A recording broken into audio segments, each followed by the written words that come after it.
தமிழ்நாட்டில் தாவேக ஆட்சி அமைக்க வேண்டும் என்று பெருந்தலைவர் மக்கள் கட்சி தலைவர் என்ஆர் தனபால் தெரிவித்துள்ளார்.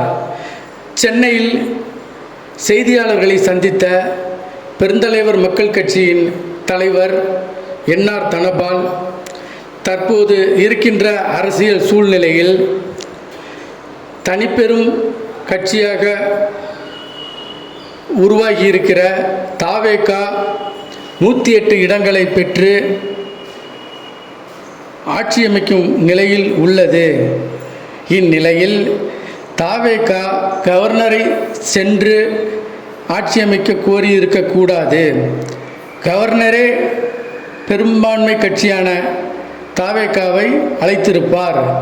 காத்திருந்தால் அது மாதிரி நடந்திருக்கும் என்றும், மேலும் தாவேக ஆட்சி அமைத்தால் கொலை, கொள்ளை, கற்பழிப்பு போன்ற சம்பவங்கள் கடுமையாக தடுக்கப்பட வேண்டும் எனவும், அதேபோல் சட்டமன்ற தேர்தலில் மக்களுக்கு கொடுத்த தேர்தல் வாக்குறுதிகளை அவர் நிறைவேற்றி தர வேண்டும் எனவும், புதிதாக அமைய இருக்கிற ஆட்சிக்கு வாழ்த்துக்களையும் பெருந்தலைவர் மக்கள் கட்சி தலைவர் என்ஆர் தனபால் தெரிவித்துள்ளார். இது குறித்த விரிவான பேட்டியை தற்பொழுது இங்கு நாம் காண்போம். தாவேக 108 இடத்துல வின் பண்ணியிருக்கிறாங்க. அவங்க தான் பெரும்பான்மை கட்சியா இருக்கிறாங்க. இருந்தாலும் அவங்களால ஆட்சி அமைக்க முடியல. கிட்டத்தட்ட ரிசல்ட் 3 நாளைக்கு மேல ஆயிடுச்சு. இன்னும் அவங்க ஆட்சி அமைக்கல. அதுக்கு கவர்னரும் சில முட்டுக்கட்டைகள் போடுறதா தாவேக தரப்புல இருந்து சொல்றாங்க. அதுக்கு என்ன, அதை பத்தின உங்களோட கருத்து என்ன சார்? அதாவது கிட்டத்தட்ட இன்னைக்கு தனிப்பெரும் பெருமையான ஒரு கட்சியா தாவேக உருவாக்கியது உண்மையிலே வரவேற்கத்தக்கது. ஏன்னா நம்ம தமிழகத்தை 1967க்கு பிறகு திராவிட முன்னேற்ற கழகம் மாறி மாறி மாறி அவங்க அரசியல் பண்ணிக்கிட்டு அவங்கதான் தலைமை படுத்துக்கிறது முதல்வராக இருக்காங்க. இதுல காங்கிரஸ் பொறுத்தெல்லாம் நாங்கள் மீண்டும் காமராஜர் ஆட்சி கொண்டு வருவோம் சொல்லிக்கிட்டே இருக்காங்க. அதுக்குண்டான அவர்கள் அதுக்குண்டான இலக்கை நோக்கி நகரவே இல்லை. அவர்கள் அண்ணாடி எம்ஜிஆர் அவங்க முதுகுல அவர்கள் சவாரி செய்துவிட்டு அவர் குறைக்கக்கூடிய எம்எல்ஏ எம்பி சீட்டுகளை வாங்கிட்டு அவருக்கு ஓட்டிக்கிட்டு இருக்காங்க. இது ஒரு மாற்றம் இருந்தாலும் இன்னைக்கு பொறுத்தவரை நம்ம ஆளுநர் நடவடிக்கையை பொறுத்தவரை அனைத்து கட்சி பத்தினாக்க திராவிட முன்னேற்ற தலைவர் ஸ்டாலின் அவர்களோட ஆட்சி அமைக்கதான் விரும்புகிறேன்னு சொல்லியிருக்காரு. அதே ஒரு விடுதலை சிறுத்தை திருமாவளவன் ஆகட்டும், கம்யூனிஸ்ட் ஆகட்டும், அத்தனை பேரும், அத்தனை தலைவர்கள், அத்தனை நடிகர்களுமே இவர் பண்ணுவது தவறு. அவருடைய பொறுத்தவரை அவருடைய பெரும்பான்மை என்பதை சட்டமன்றத்தில் தான் நிரூபிக்க வேண்டும் ஒழிய ஆளும் ஆளுநர் அல்ல என்று எல்லாருமே சொல்லியிருக்காங்க. அதனால இதை பொறுத்தவரை அதைத்தான் அவர் சிந்திட்டு போகும். அதனால இன்னைக்கு ஒட்டுமொத்த தமிழகத்தில் அத்தனை இளைஞர்கள் யாருமே அவர் ஆட்சிக்கு அமைக்கக்கூடாது. கவர்னர் பண்றது ரைட்ல இது வரைக்கும் சொல்லல. சுப்பிரமணிய சாமி ஆகட்டும், இல்லை என்ன இன்னும் நம்ம ஆந்திராவிற்கு அத்தனை அரசியல்வாதிகளும், ஆந்திராவிற்கு நடிகர்களும் அத்தனை பேரும் ஆதரவு என்பதை விட தார்மீக ஆதரவு என்பதை விட இதுதான் சரியானவற்றை அவர் செய்ய வேண்டும், இது தவறு என்று எல்லாருமே வந்திருக்காரு. அதே நிலையில்தான் உங்களுடைய நிலைமை. இப்ப சார், இப்ப ஆட்சி தாவேக அமைக்கல. தாவேக தலைவர் அதை பத்தி இன்னும் எதுவுமே ஓப்பனா பேசலையா? அதாவது கவர்னர் இன்னும் அழைக்கல. அவருக்கு ஒரு கண்டனமோ எங்களை ஏன் அழைக்க மாட்டேங்கிறீங்க அப்படின்னு ஒரு பகிரங்கமா ஒரு கேள்வி இந்த வரைக்கும் அவர் கேட்கலையே சார். அது என்ன சார்? ஒரு சின்ன இன்னைக்கு தாவேக பொறுத்தவரை இன்னைக்கு அவர் கிட்டத்தட்ட திராவிட முன்னேற்றம், அண்ணா திராவிட முன்னேற்ற கழகம் இவர்களையும் தாண்டி அதிகமான எம்எல்ஏக்கள் பெற்றிருக்காங்க. இவங்க கவர்னர்கிட்டே போயிருக்க வேண்டாம். இவங்க போகாம இருந்தா கவர்னரே அழைச்சிருப்பார். அழைச்சிட்டு நீங்க இருக்கணும், நீங்க வந்துருச்சு, நீங்க பதவி ஏற்றுக்கிறது இப்ப அந்த வீடியோ சொல்லியிருப்பார். இவங்க வாலண்டியரா சொன்ன காரணத்தினாலதான் இப்படி நடந்துருச்சோ நான் ஃபீல் பண்றேன். இப்ப இன்னைக்கு எடுத்துறீங்க. அதாவது நம்ம விஜயுடைய ஒவ்வொரு நிகழ்வும் பார்த்துக்கிட்டு இருக்கு. அநேகமாக அவருடைய படங்களுக்கும் எப்பவுமே ஏதாவது ஒரு பிரச்சனை வரும். அந்த பிரச்சனை தாண்டிதான் அவர் படங்கள் ரிலீஸ் ஆயிருக்கு, அது வெற்றி பெற்றிருக்கு, இப்படி சாதனை எல்லாம் பண்ணிருக்கு. ஜனநாயகனை பொறுத்தளவு பார்த்தீங்கன்னா அவரு ரொம்ப காலமா அதை பத்தி வய திறக்கல. இதை பொறுத்தளவுலையும் அவர் வய திறக்கல. வழியா அவர்களுடைய சபார்டினேட்ஸா இருக்கக்கூடிய கேட்டீங்கன்னா புஷி ஆனந்த் கிடையாது, இன்னும் செங்கோட்டை போன்றவர் தான் பேசுறாங்க. இது அவருடைய சுபாவமா இருக்குது, அவர்தான் நம்ம சொல்லலாம். சார் இப்ப பாத்தீங்கன்னா ஏடிஎம்கேவும் டிஎம்கேவும் கூட்டணி அமைக்க போறதா ஒரு செய்தி பரவிட்டு இருக்கு. அது பத்தின உங்களோட கருத்து என்ன? அது அமைஞ்சா உங்களுக்கு அது சாத்தியப்படுமா? அது இந்த கூட்டணி அமைஞ்சா அது எப்படி ஆட்சி அமைக்கிறதுக்கு எப்படி இருக்கும் சார்? இன்னைக்கு நாளைக்கு பொறுத்தவரை பெரும்பான்மை பண்ண முடியலன்ற ஒரு சூழ்நிலை வரும்பொழுது அடுத்து என்ன பண்ணுவாங்க? கவர்னர் ஆட்சி வரும். அப்புறம் 6 மாசத்துக்குள்ள திரும்ப ரீ எலெக்ஷன் வரும். அப்போ வரும் பாத்தீங்கன்னா கவர்னர் ஆட்சி ஒருவேளை இவங்க 2 பேர் அமைச்சா இந்த கவர்னர் ஆட்சி வர்றதையும் தடுக்கலாம். 1. 2வது இன்னொரு எலெக்ஷன் வரும்போது அதுல பல்லாயிரம் கோடி வீணா போகும், அதையும் தடுக்கலாம். அதனால இவங்க 2 பேரும் வர்றதுங்கிறத பொறுத்தவரை உண்மையிலே ஒரு நம்ப முடியாத உண்மை. அதாவது அரசியல் எதுவும் நடக்கலாம். அப்படி எனக்கு உதாரணமா கூட அமையும். ஏன்னா இந்த காலங்க பார்த்தீங்கன்னா இன்னைக்கு இதே போல நிகழ்வுகள்லாம் நிறைய நாட்கள் நடந்திருக்கு. அதனால இது நடக்காதுன்னு சொல்ல தேவை நடந்திருக்கலாம். ஏன்னா இதுக்கு முன்னாலே பார்த்தீங்கன்னாக்க அண்ணா திராவிட முன்னேற்ற கழகத்தின் இணைப்பதற்குண்டான முயற்சிகளை ஏதாவது கலைஞர்கள் எம்ஜிஆர் இருந்த போதெல்லாம் நடைபெற்றிருக்கு. அதை நடைபெறவில்லை, அது வேற. ஆனா இன்னைக்கு காலகட்டம் எப்படின்னாக்க 2 பேரும் இணைந்தால் ஒருவேளை நினைத்திருக்கலாம். நம்ம விஜய் அவர்கள் ஆட்சி பெறத்திற்கு அமர்ந்து விட்டார். அவர் அந்த இடத்தை சிரமமாக பிடித்துக் கொண்டார். இறுதி வரை எம்ஜிஆர் அவர்கள் எப்படி இறுதி வரை முதல்வராக இருந்தாலும் அப்படி ஒரு சூழ்நிலை ஏற்பட்டு விட்டார். திராவிட கழகத்தினுடைய நிலைமை என்ன? அதனால் திராவிட கழகத்தை காப்பாற்றுபவர் இருக்கும், அப்படி ஒரு எண்ணம் ஏற்பட்டிருக்கலாம். ஆகையினால் அது நடக்கும் என்று சொல்ல முடியாது, நடக்காது என்று சொல்ல முடியாது.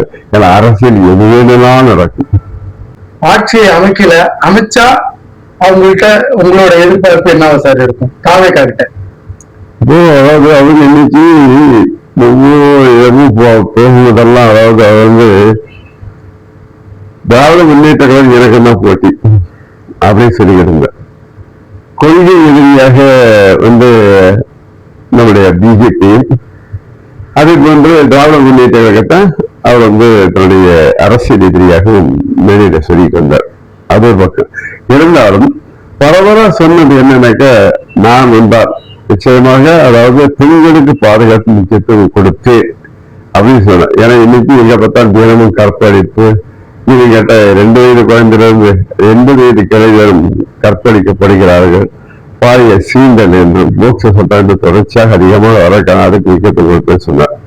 அதே மாதிரி கஞ்சா நடமாட்டங்கள் எல்லாம் குறைப்பு சொன்னார். அப்படி வந்தா இவைகளெல்லாம் மக்களுடைய எதிர்பார்ப்பு இருக்கு. மக்கள் எதிர்பார்க்கும் காரணத்தால் தான் இன்னைக்கு அதாவது குழந்தைகள்ல இருந்து பெரியவர்கள் வரை குழந்தைகள் சொன்னதனால் பெரியவர் மாறினார்கள். இந்த மாற்றம் ஒரு விரும்பினார்கள். இன்னைக்கு அண்ணா திராவிட முன்னேற்ற பொதுச் செயலாளர் அவர்கள் செல்லுமெல்லாம் சொன்னார். நிச்சயமாக நான் 3 மாதத்தில் நாங்கள் ஆட்சி அமைத்தார் கஞ்சா முழுமையாக ஒழிப்பேன் என்று சொன்னார். சோ அதனால மக்கள் எல்லோருக்கும் எதிர்பார்ப்பு. அதனால சொன்னது பெரிதில்லை. இன்னைக்கு கிட்டத்தட்ட பார்த்தீங்கன்னா மாதந்தோறும் ஒவ்வொரு குடும்பத்திற்கும் ஒவ்வொரு பெண்களுக்கும் 2500 தரவிருக்க. அது இன்னைக்கு திராவிட முன்னேற்றங்களுடைய தலைவர் சிறைக்கு நடக்காத காரியமா, முடியாத காரியம் அப்படிலாம் சொல்லியிருக்காரு. அதனால மக்கள்கிட்ட இவருடைய சொன்ன வாக்குகளை நிறைவேற்றுவதற்கு முயற்சிக்க வேண்டும், செய்ய வேண்டும். அப்பதான் மக்களுக்கு நம்பிக்கை மறுபடியும் அவர் மக்கள் நம்புவார்கள். ஆனால் முடியாது என்பதை முடித்து காட்ட வேண்டும். ஏனென்றால் இன்று அதாவது மறைந்த ஜெயலலிதா அவர்களும் அதே போன்று எம்ஜிஆர் அவர்களும் இவர்கள்லாம் இறுதி வரை மக்கள் நின்றார்கள் என்றால் சொன்னதை செய்தார்கள், விதத்துல சொல்லாதையே செய்தார்கள் என்ற காரணத்தினால் தான். இன்று அதாவது காமராஜரை பொறுத்தவரை காமராஜ் ஆட்சி அமைப்போம், காமராஜர் போட்டு நல்லாட்சி கொடுக்க முடியாது என்று சொல்கிறார். காரணம் அவர் இந்த அதாவது பிறக்கும் போது ஏழை வாழ்ந்த போது இறக்கும் 7 குருக்கள் இருந்தார். தமிழகத்தை பொறுத்தளவு அவர் கிட்டத்தட்ட பொற்கால ஆட்சியை கொண்டார். அந்த ஆட்சியை பொறுத்த யாரும் தர முடியாது என்கிற அளவுக்கு ஒரு ரோல் மாடலாக இருந்தார். அதனால் இதை அவர் சொன்னதை செய்துவிட்டு தமிழக மக்களை பொறுத்தவர்களை போதையிலிருந்து அவர்களை மீட்டு பெண்களுக்கு பாதுகாப்பு கொடுத்து கொள்ளை ரவுடிசத்தை ஒழித்தார். அதனால தமிழகத்து மக்கள் என்றுமே அவர்கள் யார் செய்தால் அண்ணா திராவிட முன்னேற்ற கழகம் சொன்னது கண்டிப்பாக அவர் முயற்சி கண்டிப்பா செய்வார்கள். இதுபோல் இது செய்ய வேண்டும் என்று மக்களுக்கு ஆசை. இப்ப வந்து நீங்க பாத்தீங்கன்னா உங்களுக்கு தாவேகா ஆட்சி அமைத்தா அது நல்லதா, இல்ல வந்து ஏடிஎம்கே டிஎம்கே கூட்டணி அமைச்சு அவங்க ஆட்சி அமைச்சா நல்லதா, எது உங்களுடைய பார்வை? நாங்க வந்து கேட்டீங்கன்னா, அதாவது ஒட்டுமொத்தமா நான் எதிர்பார்த்தீங்கன்னா அண்ணா திராவிட முன்னேற்ற கழகம் தான் ஆட்சி அமைக்கும், முதல்வராக எடப்பாடியார் தான் வருவார் எதிர்பார்த்தோம். இது ஏதோ அதாவது என்ன சொல்ற சுனாமி போல திடீரென்று விஜய் வந்து ஒரு மாற்றம் ஏற்பட்டிருக்கு. ஆனால் இவர் எப்படி இருப்பார் ஏன் இருப்பார் என்பது யாருக்கும் தெரியும். ஏன்னா பொறுத்தளவில் இதுவரை அவர் ஒரு கவுன்சிலராக இருந்ததில்லை, ஒரு கட்சியில் பொறுப்பிலும் இருந்ததில்லை. எம்ஜிஆர் எடுத்துக்கொண்டிருந்தால் அவர் கிட்டத்தட்ட திராவிட முன்னேற்ற பிரச்சார பிரிஞ்சியாக இருந்தார். அதோடு இந்த கட்சியினுடைய பொருளாளராக இருந்தார், அதே போன்று எம்எல்ஏவாக இருந்தார். இப்படி பல பொறுப்புகளை கடந்து அவர் அரசியலில் இருந்து இந்த ஒரு முத்திரை பதித்தார். ஆனா இவருக்கு எந்த விதமான அனுபவமும் கிடையாது. ஆகையால் இவர் எப்படி இருக்கும் என்று நம்ம கற்பனை செய்ய பார்க்க முடியவில்லை. ஆகையால் எங்களை பொறுத்தவரை யாருன்னா நல்லாட்சி வரும் அதுமே நாங்கள் எதிர்பார்த்ததெல்லாம் எடப்பாடியாதான் வருவார் என்று எதிர்பார்த்தோம். இது கால சூழ்நிலை ஆகிவிட்டது. +2 மாணவர்களுக்கு வந்து ரிசல்ட் வந்திருக்குது, அதை பத்தின உங்களோட கருத்து என்ன? இன்னைக்கு தமிழகத்தை பொறுத்தவரை நாம் எல்லோரும் அறிவோம், இன்னைக்கு உலகம் முழுவதும் தமிழர்கள் கோல் வச்சுகிறார்கள். உலகத்தை மிகப்பெரிய அதாவது இன்னைக்கு தமிழகத்தை பொறுத்தவரை இன்னைக்கு சுந்தர் பிச்சை போன்றவர்கள் தான் முன்பு ஒருத்தர் அதாவது இந்திரா அனுமதி போன்றவர்கள் தான் இன்று கோலாட்சியினர்கள் என்றால் தமிழகத்திலிருந்து அவர்கள் சென்றவர்கள் இன்றைக்கு உலகாளிகளாக தமிழகத்தில் அந்த அளவுக்கு படித்தவர்கள் இருக்கிறார்கள், படித்த அறிவு பெற்றவர்கள். ஆனால் இங்கு அதன் காரணத்தினால்தான் நம்முடைய தமிழகமானது இன்று நம்பர் 1 இடத்தை தக்க வைத்துக் கொண்டிருக்கிற பல ஆண்டு காலங்கள். ஆனால் இன்று வெற்றி பெற்ற பிள்ளைகள் அத்தனை பேருக்கும் நான் சொல்லிக் கொள்வதனால் இன்னும் நீ என்று உயர வேண்டும், படிக்க வேண்டும். நல்ல அதாவது இன்று இந்த சோசியல் மீடியாவில் அதாவது பிள்ளைகள் இந்த அடான செய்த இந்த இளமை பருவத்தில் கெட்ட 1000 வாய்ப்பு அதையெல்லாம் மறந்துவிட்டு இன்னும் நீங்கள் உலகில் நல்ல படிப்புகள் இலக்கை எவ்வாறு அப்துல் கலாம் சொன்னார்கள், அதாவது இலக்கை பெரிதாக வைத்துக் கொள்ளுங்கள் என்று சொன்னாரோ அதை நோக்கி நீங்கள் செல்ல வேண்டும். அது மட்டுமல்ல, உங்களுடைய உழைப்பும் உங்களுடைய அறிவும் இந்தியாவுக்கும் பயன்படுமாறு நீங்கள் இருக்க வேண்டும் என்று நான் கேட்டுக்கொள்கிறேன்.